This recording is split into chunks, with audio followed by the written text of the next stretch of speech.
Hey guys, I'm here with Dave Grossman, one of my favorite creators in the video game world. If you guys don't know him, he's here with Telltale Games promoting everything they've got. They've got the Sam & Max episodic downloadable games. I'm a big fan of Tales from Monkey Island. I've been playing through those. And the big announcement was that they've just signed to do games based on Back to the Future and Jurassic Park with Universal Pictures. Dave, tell me a little bit about that deal, as much as you can tell me about it.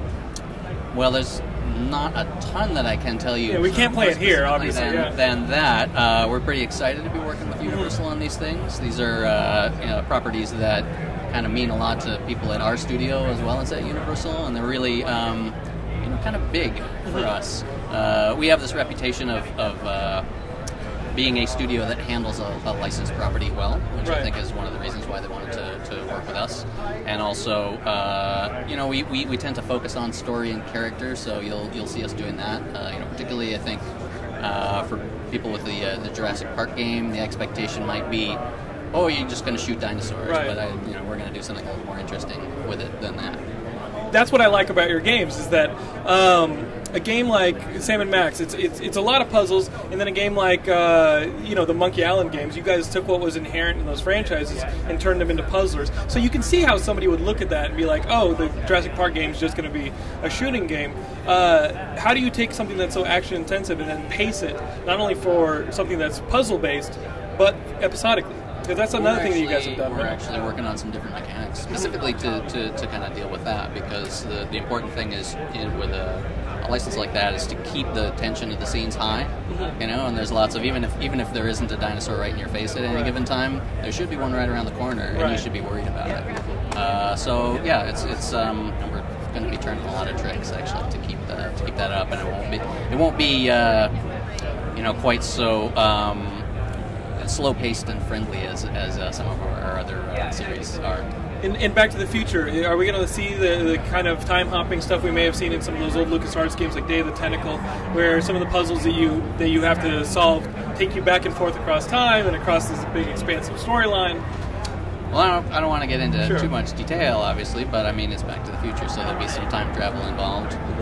And does that have new mechanics as well to make it closer to the feel of the film, like you did with Jurassic Park? I mean, we're going to do what works best for that, and we also need to kind of try to not just make Day of the Tentacle again. Right, of course. Be good. Of course. So what's it been like? How long have you been with Telltale Games? They've been in business a little while, but how long have you been with them as a creative director? Yeah, I joined up in 2005, around this time of year. So what is that, 5 years already? And the studio's been around for 6. So the studio's been around for 6. And yet we've made about 30 or 40 episodes. Joel was just telling me we've sold 5 million episodes of things today, which is cool. Wow. And as a creator, how do you pace yourself story-wise? I mean, how big is your team of storytellers there at Telltale? The design guys, who are my sort of personal crew, is 7 people plus me. And you do about what it takes to handle several series simultaneously. Right, and how do you not exhaust yourself? Granted, these are short episodes, but I think with downloadable content, a lot of fans are like, oh, should I even buy this because it'll be over before I start it? But then when I played the Tales from Monkey Island game, I spent a good afternoon playing through each episode. You know what I mean? Saturday for one. Yeah, and the whole point is that you spend a little time with each episode, but then also the time in between them is kind of important. Right. And one of my favorite things about the Tales of Monkey Island series specifically was all of the discussion that went on in our forums in between about all the various little tidbits of information we kind of left out there for you to figure out, and people were sort of speculating a lot and talking to each other. And you do a good job with the cliffhangers in these episodes. It allows you to do things that in a game you get that immediate response in the next scene.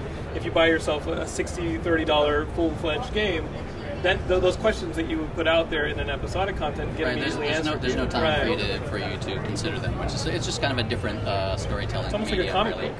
Yeah. And I'm glad that when the company first started, it was we were a little worried about sort of people buying into the concept of there are going to be 5 of these, and you really should follow the whole series. And the people in the audience were definitely worried because they'd been burned by some other companies like just make one and finish the whole thing.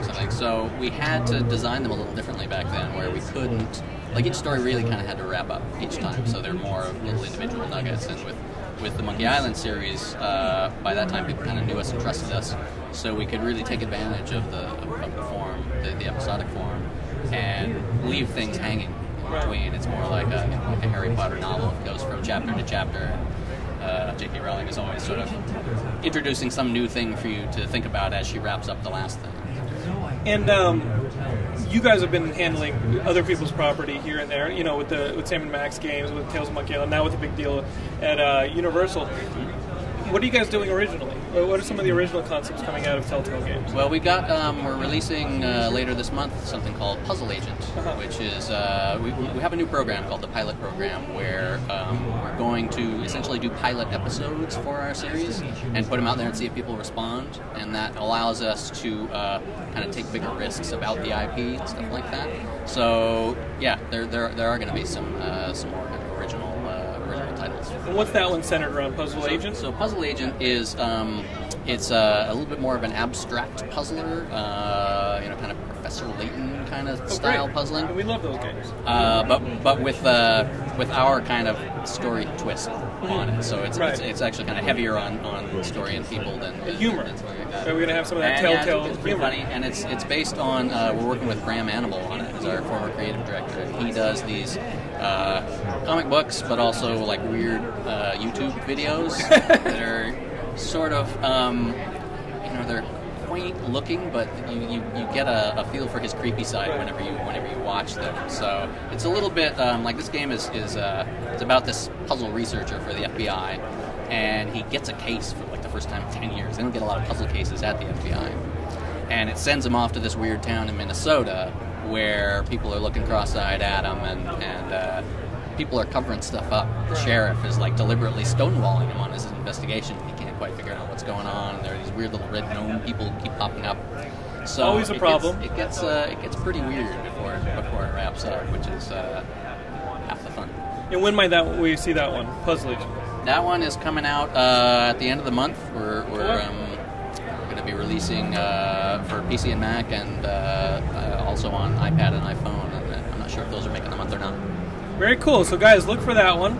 Also look for continuous downloadable content for the Sam & Max franchise. Any idea coming back to the Tales from Monkey Island? I have nothing to say about that at this time. Nothing to say about that at that time. And then again, look for the big games based on Back to the Future and Jurassic Park. That is huge. Thank you so much, Dave, for having us here, joining us on Geekscape, and enjoy your E3. Cheers. You too. Thanks.